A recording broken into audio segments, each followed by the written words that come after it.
নমস্কাৰ নতুন ভিডিঅ'লৈ আপোনালোক সকলোকে পুনৰবাৰ স্বাগতম জনাইছোঁ। অসম চৰকাৰৰ অভিযান্ত্ৰিক খণ্ডত সহকাৰী অধ্যাপকৰ পদ পূৰণৰ বাবে অৰ্হতাপূৰ্ণ প্ৰাৰ্থীৰ পৰা আবেদন বিচাৰি থকা হৈছে।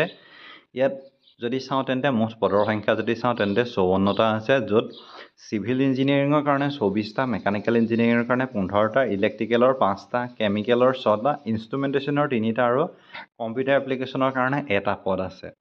ইয়াৰ কাৰণে শিক্ষাগত অৰ্হতা বেলেগ বেলেগ হয়, কিন্তু কিছুমানৰ ক্ষেত্ৰত যদি চাওঁ তেন্তে 4 বছৰীয়া BA অথবা কোনো ক্ষেত্ৰত MA অথবা MTech ডিগ্ৰীধাৰী হ'ব লাগিব। ইয়াৰ কাৰণে বয়স আপোনালোকৰ যদি চাই তেন্তে 21ৰ পৰা 38 বছৰৰ ভিতৰত হ'ব লাগিব। আৰু ইয়াত বয়সৰ ৰিজাৰ্ভেশ্যন থাকিব, ৰিলেক্সেশ্যন থাকিব ৰিজাৰ্ভেশ্যন কেটেগৰীৰ কাৰণে। আৰু ইয়াত যদি আপোনালোকে চাওঁ তেন্তে জেনেৰেলৰ কাৰণে 250 টকা, আবেদন মাচুল OBCৰ কাৰণে 150 টকা, বা বাকীখিনিৰ কাৰণে ইয়াৰ কোনো ধৰণৰ আবেদন মাচুল নাই। আৰু ইয়াৰ কাৰণে যদি চাওঁ তেন্তে সহকাৰী অধ্যাপক প্ৰাৰ্থী বাছনিত গেট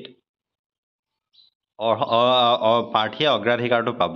আৰু ইয়াত যদি চাওঁ দৰমহা ক্ষেত্ৰত 75,800 পৰা 1,82,000 টকা পৰ্যন্ত দিব। আৰু ইয়াৰ কাৰণে যদি আপোনালোকে আবেদন কৰিব বিচাৰে তেন্তে আবেদন কৰিব পাৰিব। ইয়াৰ কাৰণে www.aesrb.in যাব লাগিব। আৰু এই আবেদনৰ অন্তিম তাৰিখ হৈছে 22 এপ্ৰিল। এই বিষয়ে মই আগত জনাইছোঁ, লাষ্ট মিনিট ৰিভিজন হয়। যদি আপোনালোকৰ কোনোবা আছে তেন্তে এই পষ্টৰ কাৰণে আবেদন কৰিব পাৰিব। আৰু আগন্তুক ADRE যি 2.0 ইণ্টাৰভিউ পাছতে নতুনকৈ ভেকেঞ্চি ৰিলিজ কৰিব বুলি ইতিমধ্যে আমাৰ সন্মানীয় CM ছাৰে ইতিমধ্যে ঘোষণা কৰিছে। আৰু সেইখিনি জব আপডেটছ পাই থাকিবলৈ আমাৰ চেনেলটো ছাবস্ক্ৰাইব কৰিব নাপাহৰিব। ধন্যবাদ।